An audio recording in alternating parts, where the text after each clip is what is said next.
Hello students, good morning and welcome to class 4th Maths. Today we solve exercise 5.4. Fill in the tables and tick if the number are divisible and put a wrong if not divisible in the corresponding column. One has been done for you. For example, first question, divisibility by 5 and 10. तो इसमें पहले हमें पता होना चाहिए कि 5 से कौन सा नंबर डिविजिबल होता है और 10 से कौन सा नंबर डिविजिबल होता है। 5 से वो नंबर डिविजिबल होता है जिसके वंस प्लेस में यानी कि जो लास्ट का डिजिट होता है वो 0 हो या फिर 5 हो। क्या क्या होना चाहिए? या तो 0 होना चाहिए या फिर 5 होना चाहिए। अगर 0 और 5 है तो वो 5 से डिवाइड हो जाएगा। अगर खाली 0 है पीछे तो वो 10 से भी डिवाइड हो जाता है। 10 से डिवाइड होने के लिए खाली पीछे क्या होना चाहिए? 0। और 5 से डिवाइड होने के लिए या तो 0 हो या फिर 5 हो। तो फर्स्ट डिजिट हमें यहाँ पे दे रखा है, वंस प्लेस का डिजिट 0 है, तो 0 है तो वो 5 से भी डिवाइड होगा और 10 से भी होगा। नेक्स्ट में देखो फर्स्ट प्लेस जो है वंस प्लेस वो देखो कितनी है? 5। जिसमें वंस प्लेस 5 होती है वो 5 से तो डिवाइड हो जाएगा लेकिन 10 से नहीं होगा, क्योंकि 10 से डिवाइड होने के लिए पीछे क्या चाहिए? हमें 0 चाहिए। नेक्स्ट वंस प्लेस में डिजिट है 6, तो ये ना तो 5 से डिवाइड होगा ना ही 10 से होगा, क्योंकि ना तो इसमें 0 है ना 5 है। नेक्स्ट नंबर में पीछे की साइड है 0, वंस प्लेस में क्या है? 0, तो 0 5 से भी डिवाइड होता है और 10 से भी डिवाइड होता है। नेक्स्ट 5, जिसमें पीछे 5 है वो 5 के टेबल में आता है, 10 के में नहीं आता क्योंकि 10 के में 0 वाला आएगा। ठीक है, तो इस तरह से हमें ये डिवाइड करके नहीं देखना है, डायरेक्ट हम आंसर्स राइट कर सकते हैं।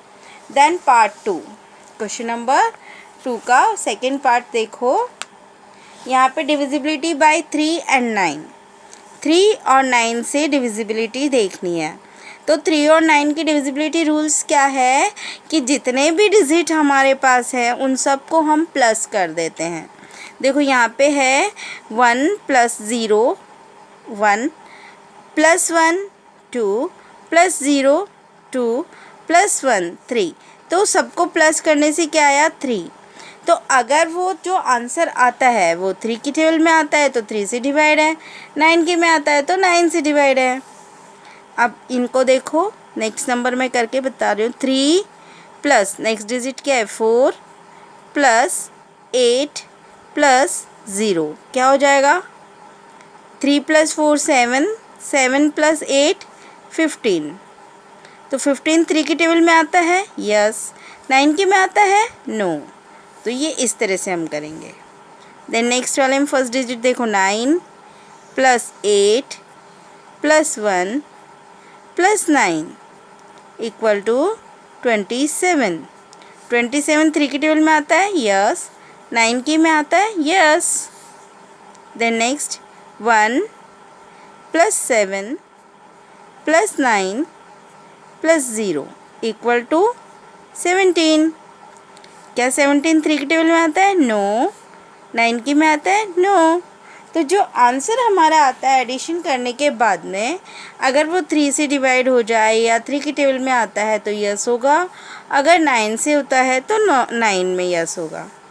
Then next one 9 + 8 + 6 + 4 = 27। 27 9 की 3 की में भी आता है और 9 की में भी आता है। Then next last divisibility test of 2 का डिविजिबिलिटी टेस्ट क्या होगा कि जो वंस प्लेस का डिजिट है, सबसे लास्ट वाला डिजिट है, वो इवन नंबर होना चाहिए। क्या होना चाहिए? इवन नंबर होना चाहिए। तो देखो यहाँ पे है 7, क्या 7 इवन नंबर है? नो, तो ये 2 से डिवाइड नहीं होगा। 6 इवन नंबर है? यस, तो ये 2 से डिवाइड होगा। नेक्स्ट में 2, क्या 2 इवन नंबर है? Yes, so it is divisible by 2। Next में 4, तो 4 से इवन नंबर है तो ये भी 2 से डिवाइड हो जाएगा। तो जिस नंबर में वंस प्लेस में इवन नंबर आते हैं वो 2 से डिवाइड होता है। ठीक है, तो ये हमारे डिविजिबिलिटी टेस्ट से मैं एक बार रिपीट करती हूँ। 2 से वो नंबर डिवाइड होते हैं जिनके वंस प्लेस का डिजिट इवन नंबर होगा। इवन नंबर कौन कौन से होते हैं? जिसमें लास्ट डिजिट जो होता है वो होना चाहिए 0, 2, 4, 6 और 8। ये नंबर अगर पीछे की साइड हैं तो ये 2 से डिवाइड होंगे। 3 और 9 में हम एडिशन करते थे। यहाँ पे देखो 3 और 9 के डिविजिबिलिटी टेस्ट में सारे डिजिट्स को हमने ऐड किया, फिर जो आंसर आया उसको हम टेबल बोल के देखेंगे, या तो वो 3 की टेबल में आता है या 9 के में आता है या दोनों की में भी आता है। ठीक है, ऐसे ही 5 और 10 का था।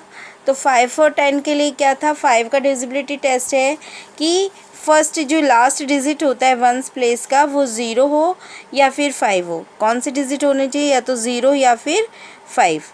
और 10 के लिए खाली 0 चाहिए हमें। तो इनको डिजिट्स को चेक करके ही हम डायरेक्टली आंसर बता सकते हैं कि ये नंबर डिवाइड है या नहीं है। So do this exercise 5.4 in the your notebook and do practice of this. Thank you.